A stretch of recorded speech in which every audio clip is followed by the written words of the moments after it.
Hi, this is the host. This question comes from a viewer.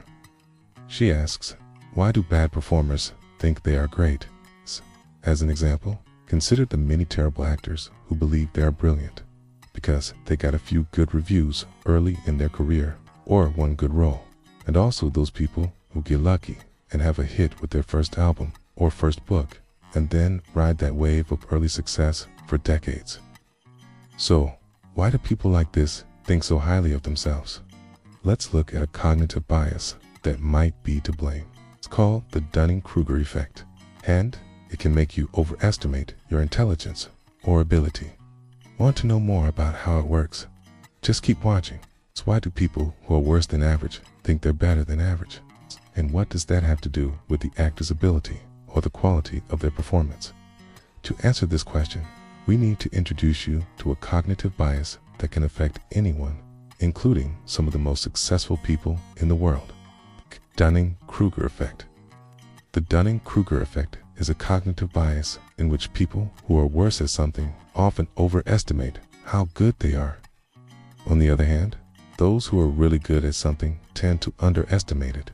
So, why does this happen? Let's take a closer look. Imagine a scale that measures your ability to perform a certain task. For simplicity, let's say we're talking about playing basketball. On one end of the scale, we have people who are really bad at playing basketball, like me. And on the other end, we have people who are really good at playing basketball, like Michael Jordan. Now, imagine that you're somewhere in the middle of this scale. Yeah, you're not amazing, but you're not terrible either. So how do you see yourself? According to the Dunning-Kruger effect, if you're actually in the middle, you'll probably see yourself as above average. You'll think that you're better than a lot of people, even though you're really just average. On the other hand, if you were actually really good, like Michael Jordan, you'd probably see yourself as below average. You'd think that you're not that great, even though you obviously are. But why does this happen? Well, it all has to do with how our brains process information. We're all motivated to feel good about ourselves. We want to think that we're smart, capable, and talented. So when we're learning something new, our brains naturally look for ways to confirm this belief. If you think you're a pretty good basketball player, your brain will focus on the times you make a basket or block a shot and ignore the times you miss or foul out. This is called confirmation bias. Our brains seek out information that confirms our existing beliefs while ignoring information that contradicts them. But there's another bias at play here as well. It's called the illusion of explanatory depth, or the illusion of transparency. This bias makes us think that we understand things better than we actually do. So if you think you're really good at basketball, you'll also think that you have a really good grasp of the game. You'll feel like a coach and be able to explain every move and strategy, but in reality, you're just a player. You might be good, but you don't really know the game any better than anyone else. These biases work together to make us overestimate our abilities. When we're average, we feel like we're above average. And when we're really good, we feel like we're just average. So that's why bad performers often think they're great. They fall victim to the Dunning-Kruger effect. But there's another bias that can also contribute to this phenomenon. It's called the availability heuristic. This is a mental shortcut that we use to estimate the likelihood of events based on how easily we can remember similar events. So, if you've seen a few positive reviews or had one great performance, you might think that you're better than you really are. You might think that you're destined for greatness because you've seen examples of it happening before.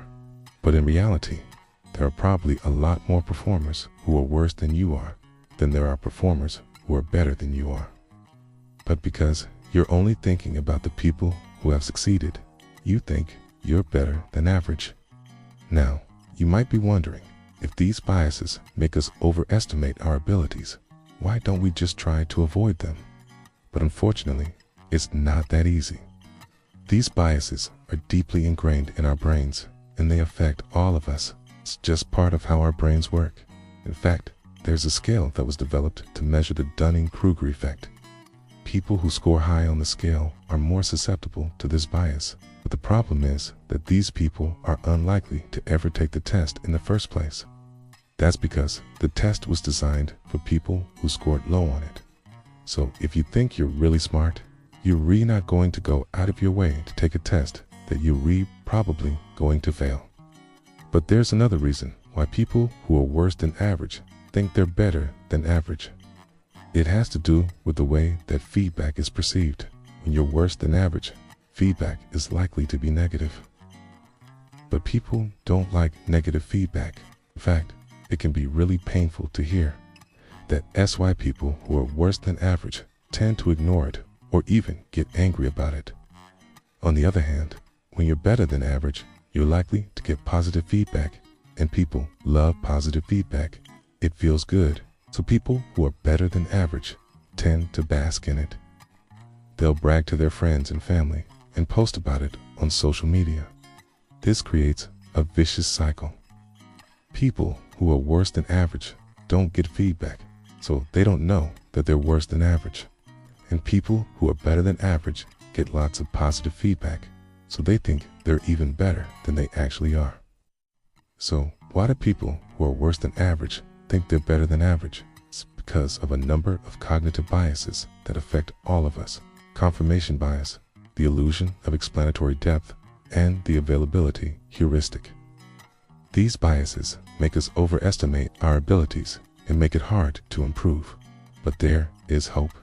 By understanding these biases, we can learn to overcome them. We can seek out negative feedback, challenge our assumptions, and remember that everyone has strengths and weaknesses. For example, if you want to improve your ability to perform a certain task, you need to be able to see yourself as worse than average at it. Only then will you be motivated to get better. If you think you're already great, why bother improving?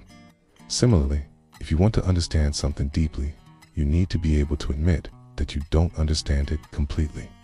Only then will you be open to learning more.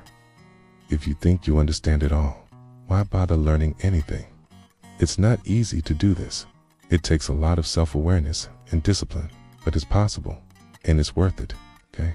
By understanding our own biases, we can become more objective, more rational, and more open-minded. So the next time you find yourself thinking that you're better than you actually are, remember the Dunning-Kruger effect. And the next time you find yourself thinking that you're worse than you actually are, remember that you're probably just about average. Thank you for watching. If you enjoyed this video, please subscribe and leave a like, okay? If you have a question or a topic that you would like me to cover in a future episode, please submit it through the link in the description. Thanks again for watching. See you next time.